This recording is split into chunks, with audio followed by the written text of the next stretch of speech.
Part number 1। इसमें है सबसे पहले लेखांकन एक परिचय है। इसमें देखो सबसे पहले क्या पूछा जाता है कि लेखांकन कहाँ से आया, कब बना, कैसे। तो देखो इस पे सबसे पहले थे आपके 4000 ईस्वी में। ईस्वी 4000 में बेबीलोनिया व इजिप्ट में पाया गया। पूछ सकते हैं सबसे पहले कहाँ आया, तो ये हो सकता है आपके बेबीलोनिया और इजिप्ट में। और बेबीलोनिया का और क्या कहते हैं, वाणिज्य नगरी। छोटा सवाल भी आ सकता है 1 नंबर का। फिर इसमें आपके 2000 ईस्वी में कहा है, ये 2000 ईस्वी में राजकीय लेखांकन के लिए। तो आ सकता है राजकीय लेखांकन कब आया, सन 2000 में। फिर है भारत में कहाँ काम में लिया गया, वेदों में, रामायण में, महाभारत में इसका उल्लेख है। और वैदिक काल 5000 से 1000 ईसा पूर्व में इसका प्रयोग किया गया।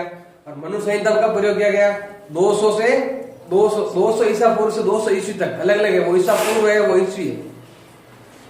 फिर है आपके 2300 वर्ष पूर्व, 2300 साल पहले जब था ना कौटिल्य, मतलब के वो चाणक्य ने चंद्रगुप्त मौर्य के राज्य में मंत्री था, उसने अर्थशास्त्र की रचना की थी। उसमें भी कुछ पुस्तक लिखी थी जिसमें लेखांकन पद्धति का क्या उसमें प्रयोग हुआ है। तो कौन सा में है आपके 2300 ईस्वी में कौटिल्य ने, मतलब चंद्रगुप्त मौर्य ने। और 2300 ईस्वी में क्या था, एक किताब लिखी थी इकोनॉमिक्स की, अर्थशास्त्र लिखी थी। उस अर्थशास्त्र में इसने लेखांकन के बारे में लिखा हुआ है, चाणक्य ने भी लिखा था। और इसके बारे में आपके पूछ सकते हैं कि दोहरा लेखा पद्धति का जन्म कब हुआ, तो वो होता है आपके 15वीं शताब्दी के अंत में हुआ था, मतलब 1494 में। कब हुआ था, लुकास पेशियोली नामक इटालियन ने अपनी पुस्तक में किया था। देखो पुस्तक किसने लिखी थी, लुकास पेशियोली ने। और किताब का नाम क्या है, डी कंपेस्टिड। और बाद में सन 1543 में इस पुस्तक को अंग्रेजी में अनुवाद किसने किया है, ह्यूज ओल्ड केसिल ने। और इस विषय पर किताब लिखी है। तो किताब कौन सी लिखी है, एडवर्ड जोन्स ने लिखी है, पुष्प पालन की अंग्रेजी प्रणाली। दोनों में थोड़ा अंतर है। उसने तो अंग्रेजी में अनुवाद किया था, किसने, ह्यूज ओल्ड केसिल ने तो अनुवाद किया था। और अंग्रेजी में किताब किसने लिखी थी, एडवर्ड जोन्स ने लिखी थी। इसमें इसलिए आपको क्या करना है, ये चीजें याद रखनी है, किताब किसने लिखी है और कौन सी भाषा में लिखी है। अंग्रेजी का थोड़ा ध्यान रखना है, एक तो अंग्रेजी भाषा में परिवर्तन करना है और अंग्रेजी भाषा में किताब लिखी किसने, दोनों में थोड़ा चेंज है, तो ये ध्यान रखना है, ह्यूज ओल्ड केसिल का और एडवर्ड जोन्स का। फिर ये क्या है, अकाउंटिंग एक कला भी है और विज्ञान भी है। अब विज्ञान क्यों है कि किसी भी कार्य को सुव्यवस्थित ढंग से करना, क्रमबद्ध और नियमबद्ध करने से तरीके से करना, वो तो होता है विज्ञान। और इस कार्य को सर्वोत्तम रूप से करने की विधि को कहते हैं हम कला कहते हैं। तो दोनों के बारे में पूछ सकते हैं, विज्ञान और कला क्यों है। तो विज्ञान क्यों है, पहले लिखेंगे विज्ञान क्यों है, क्योंकि सुव्यवस्थित है, इसमें संबद्ध है और नियमबद्ध है, क्योंकि विज्ञान में नियमों का पालन करना होता है। और कला क्यों है, क्योंकि कार्य को सर्वोत्तम रूप से करने की विधि है, इसीलिए। आपके दोनों हो गए, कला भी हो गई और विज्ञान भी। ये भी कुछ छोटा सवाल आता है 1 नंबर का। अब परिभाषा, एक परिभाषा कोई भी आपको याद रखनी है, एक ही याद रखनी है, कोई भी लिख लो, इसमें इतनी सारी दे रखी है। मतलब सबसे पहली बात सबसे इजी है, American institute of certified public accounting. केवल इतना सा लिखना है आगे से, मुद्रा में प्रभावपूर्ण विधि से लिखना। मतलब एक तो आपको अकाउंटिंग करना, लिखना, वर्गीकृत करना और सारांश में व्यक्त करना, और परिणामों की आलोचनात्मक विधि से व्याख्या भी करना। वो क्या होती, ये अकाउंटिंग की कला है। तो ये आपको परिभाषा है। कोई भी इसी संबंधी आप खुद भी लिखो, सही लिखने बिल्कुल, ये चीजें ध्यान रखनी है, वर्गीकृत करना है, सारांशित है, आना चाहिए अंदर।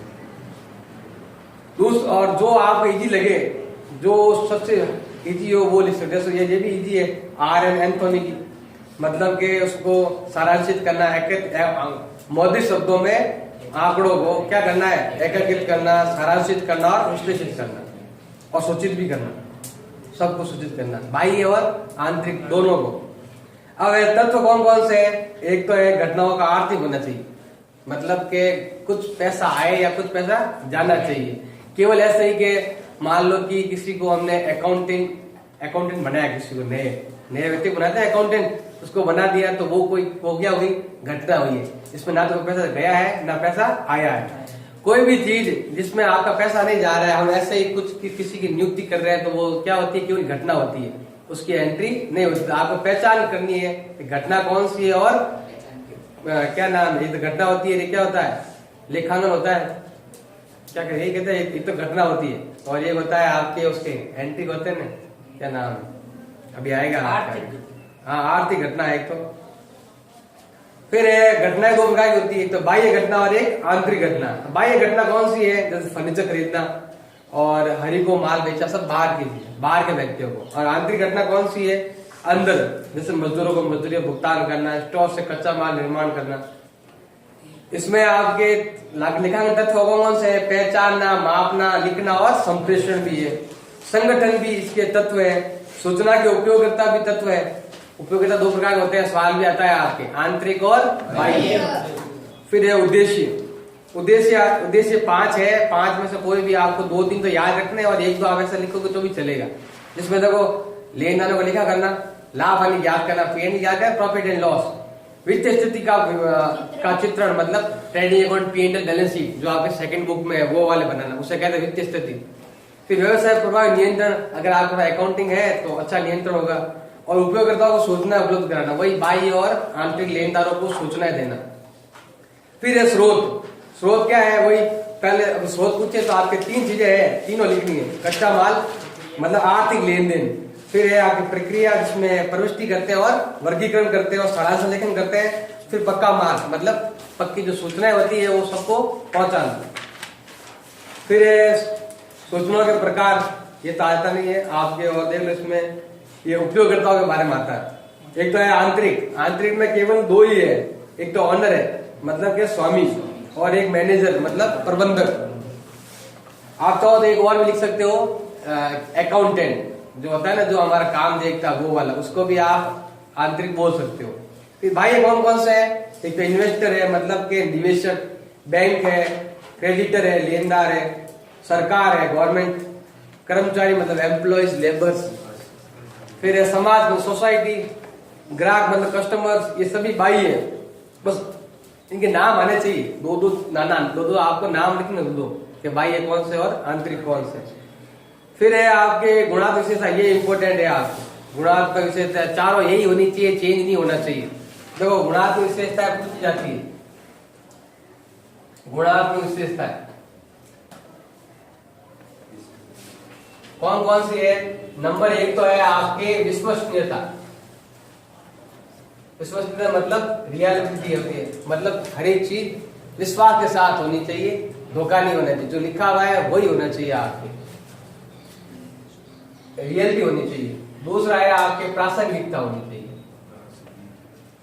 छोटा सवाल भी बड़ा सवाल भी आ सकता है, विस्तार से पूछो तो 4 नंबर का आता है, और छोटा पूछ ज्यादा तो सब थ्योरिकल सब छोटे आते हैं, 1 नंबर 2 नंबर के तरह से चारों नाम लिखने हैं आपको। ये रिलेवेंस मतलब प्रासंगिकता, प्रासंगिक मतलब ऐसे होने चाहिए जिसको हम आगे आने वाले परिणामों बंद कर दरवाजा पहले। तीसरा है आपके बोधगम्यता। बोधगम्यता क्या होती है, आपके किसी भी चीज को आसानी से समझा जा सके, ऐसा लिखना है कि हर कोई जो भी हम अकाउंटिंग करते हैं वो आराम से समझ ले। ऐसा नहीं कि ऐसा आप जैसे आए अकाउंट देखने के लिए और अंदर ऐसा लिखा हुआ है कि समझ में नहीं आ रहा है, कौन सा खर्चा कहाँ लिख दिया, ट्रेडिंग का P&L में P&L का बैलेंस शीट में लिख दिया। तो जो समझ में आया वो ऐसा लिखो कि एक बार देखते ही क्या आ जाए, अगले को समझ में आ जाए। बोधगम्यता होनी चाहिए आपकी, जल्दी से समझ में आ जाए। चौथा है आपकी तुल्यता, तुलना कर सके 1 साल से दूसरे साल के, ऐसा लिखो या लाभ की तुलना हो सके, पिछले साल लाभ हुआ इस साल क्या लाभ हुआ, तुलना कर सके। ये चारों पॉइंट गुणात्मक विशेषताएं हैं, वेरी इंपॉर्टेंट है, ये आपके एग्जाम में आते हैं। अगर यहाँ नहीं आएंगे तो ईयरली एग्जाम में हाफल दोनों जगह एक जगह तो आता ही है। फिर है आपके लेखांकन की भूमिका, कहाँ कहाँ है इसका लेखांकन, कहाँ कहाँ होता है। एक तो व्यवसाय में होता है, सुविधा तंत्र के रूप में होता है, ऐतिहासिक भूमिका है, समाज की सेवा के लिए है। और शाखाएं कौन कौन सी है, शाखाएं एक तो है आपके वित्तीय लेखांकन, लागत लेखांकन और प्रबंध लेखांकन। 3 है जिसमें आप वित्तीय लेखांकन आपके यहाँ है, कॉस्ट अकाउंटिंग। प्रबंध लेखांकन तो थ्योरिकल है, प्रबंध लेखांकन है आपके BO में, और कॉस्ट अकाउंटिंग आगे है 12th में या आगे BCom first year second year में। और फाइनेंस अकाउंटिंग आपके यहाँ है, कॉस्ट याद करना, ये भी आपके इंपॉर्टेंट है, शाखा है। 3 ही है, एक तो है वित्तीय फाइनेंशियल, वित्तीय मतलब ट्रेड अकाउंट P&L और बैलेंस शीट। दूसरा है आपके लागत लेखांकन, ये तो है वित्तीय लेखांकन, लेखांकन। एक होता है आपके लागत लेखांकन, और तीसरा क्या है आपके, ये दे रखा है मैनेजमेंट, प्रबंध लेखांकन। इसके लिए पूरी किताब है आपकी बीओ, इसमें मैनेजमेंट बताया जाता है, मैनेज कैसे करते हैं। फिर है इसमें आपके परिभाषित शब्द, मतलब एसेट्स, ये भी आता है। 2 चालू संपत्ति बताओ, 2 स्थायी संपत्ति बताओ, कौन कौन से, ऐसे पूछ लेते हैं। दायित्व तो कौन से, फिक्स कौन से, करंट कौन से, पूछ ले। तो आपको सभी आनी चाहिए संपत्तियां। संपत्तियां देखो, एक तो है फिक्स एसेट्स, और फिक्स एसेट, और एक कौन सी है, चालू संपत्ति। दोनों है, फिक्स और करंट। एसेट्स 2 प्रकार की होती है, ऐसे 2 कौन सी होती है, एक तो होती है फिक्स और एक होती है आपके current. Fix asset, current asset. कौन कौन फिक्स, जैसे land and building, plant and machinery, goodwill, furniture लिख सकते हो, कार लिख सकते हो, और कोई गाड़ी का नाम भी लिख सकते हो। फिक्स है वो लिखना है। करंट में आ जाएगा आपके स्टॉक, कौन सा, क्लोजिंग स्टॉक। फिर आपके डेटर लिख सकते हो, बिल रिसीवेबल लिख सकते हो। और क्या आता है, जो भी आएगा वो लिख देना आपको। प्रीपेड है, परपेड क्या ना, प्रीपेड एक्सपेंस लिख सकते हो। कैश है, बैंक है, खूब सारे नाम है, आप जितने चाहो याद करिए। फिर लाइबिलिटी साइड, लाइबिलिटी एसेट इधर आती है और लाइबिलिटी इधर आती है। तो आपको क्यों नाम लिखने कहते हैं, इनमें से कुछ 3-4 नाम आपको लिखने हैं। लाइबिलिटी तो फिक्स होती है, एक तो होती है आपके कैपिटल, लोन है, रिजर्व है, और एक होती है आपकी, उसमें भी करंट होती है। करंट कौन कौन से आएंगे, इसका उल्टा, डेटर क्या है तो यहाँ तक क्या आएगा, क्रेडिटर, फिर रिसीवेबल है तो बिल पेबल, और फिर यहाँ प्रीपेड है मतलब एडवांस, ये एडवांस खर्चा या एडवांस इनकम। प्रीपेड मतलब होता है एडवांस। हम लिख सकते हैं एडवांस क्या है, ये इनकम, उसके बारे में भी आ सकता है। यहाँ कैश है, बैंक भी है, तो इधर बैंक ओवरड्राफ्ट है। यहाँ ये इधर आता है बैंक, तो इधर आता है बैंक ओवरड्राफ्ट। इसमें से जो भी आपसे पूछ ले, उनमें से 2 या 3 बातें आपको लिखनी है। स्थायी दायित्व कौन सी, स्थायी संपत्तियां कौन सी है, इसके बारे में पूछ सकते हैं। फिर खर्चे, खर्चे 2 तरह के होते हैं, एक तो पूंजीगत व्यय और एक आयगत। ये भी इम्पोर्टेंट है। व्यय, खर्चे 2 प्रकार के होते हैं आपके, एक तो है पूंजीगत और एक होता है आपके आयगत। अब पूंजीगत तो मतलब कि ऐसे खर्चे जो 1 साल से ज्यादा समय के लिए किए जाते हैं। जैसे मशीनरी, हम संपत्ति खरीद के लेकर आए, इसका प्रयोग कहां तक करेंगे हम, 4 साल, 5 साल, 10 साल के लिए करेंगे, जिसका प्रयोग कितना हो आपके 1 वर्ष से अधिक प्रयोग हो। जिस संपत्ति या जिस खर्चे का प्रयोग, कोई भी खर्चा करो चाहे, अगर हमने 1 साल से ज्यादा प्रयोग के लिए लेकर आए तो क्या हो जाएगा आपके पूंजीगत व्यय। जैसे प्लांट एंड मशीनरी, बिल्डिंग खरीदी हमने, हमारा धंधा था नहीं बिल्डिंग खरीदने का, हमने क्यों खरीदी, व्यापार के लिए, तो वो क्या हो जाएगी आपके पूंजीगत। आयगत क्या है, सिंपल माल का क्रय विक्रय, हम रोज माल खरीदते हैं और बेचते हैं, तो वो क्या है 1 साल के अंदर अंदर ही हम बेच देते हैं। माल का क्रय करना और विक्रय करना। या वेजेज, सैलरी, ये होता है 1-1 महीने के बाद दे देते हैं, 1 महीना हुआ वेजेज चुका दी, सैलरी चुका दी। थोड़ा बहुत लॉन्ग टाइम देते हैं, माल को ज्यादा देते हैं एकदम एडवांस, तो वो हो जाता है पूंजीगत और चला जाता है बैलेंस शीट में। या सिंपल तरीके कह सकते हो, जो खर्चे ट्रेडिंग और P&L में आते हैं वो तो है आयगत, और जो खर्चे बैलेंस शीट में आते हैं ये सब क्या है आपके पूंजीगत। सिंपल यही है कि ये सब तो है आते हैं आपके बैलेंस शीट में, और ये सब आते हैं आपके ट्रेडिंग में भी आता है और P&L में भी आता है। इनको ये याद कर लो, बाकी सारे कहाँ चले जाएंगे आपके आयगत में, जैसे commission, salary, opening stock, purchase, sales, closing stock. तो ये भी यहाँ भी आता है क्लोजिंग स्टॉक। आपके जो चीज अगले साल चली जाती है 1 साल से ज्यादा, वो क्या आ जाती है आपके, वो वाली चीज जाएगी आपके पूंजीगत। जो 1 साल से कम है वो आएगी आपके आयगत में। तो कुछ खर्चे पूछ ले, यानी बारे में परिभाषा पूछ ले, पूंजीगत व्यय बताओ। ऐसे खर्चे जो 1 साल से अधिक किसी कार्य के लिए किए जाते हैं, जिसका फायदा हमें 1 साल से अधिक मिले, उसे कहते हैं। फिर है आपके क्रय विक्रय हो गया, ये सब इसमें आ जाएंगे आपके लाभ हानि। और एक अभिवृद्धि, जो ये ध्यान रखना, अभिवृद्धि में एक तो होता है लाभ और एक होता है आपके अभिवृद्धि, दोनों में फर्क है।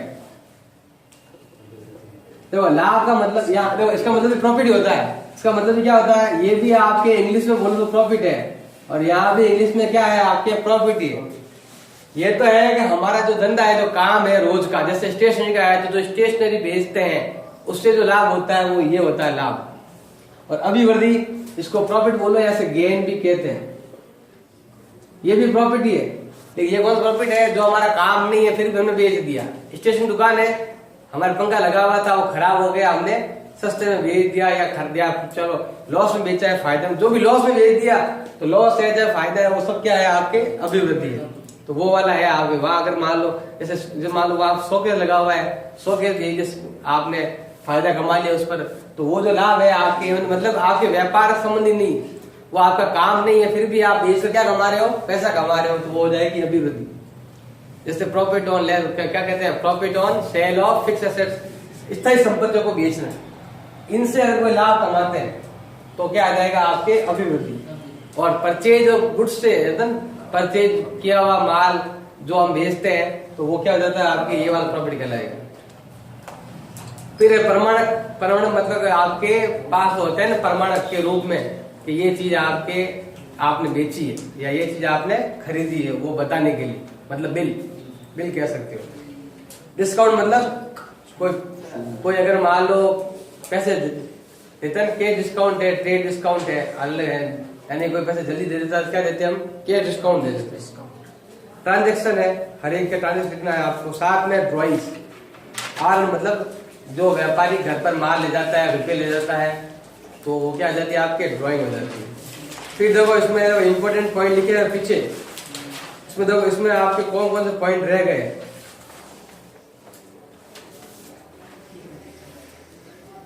इसमें देखो आप सब उद्देश्य कंप्लीट हो गए, और कुछ चीजें बाकी है, देखो क्या क्या लिखा होगा इसमें। Second part,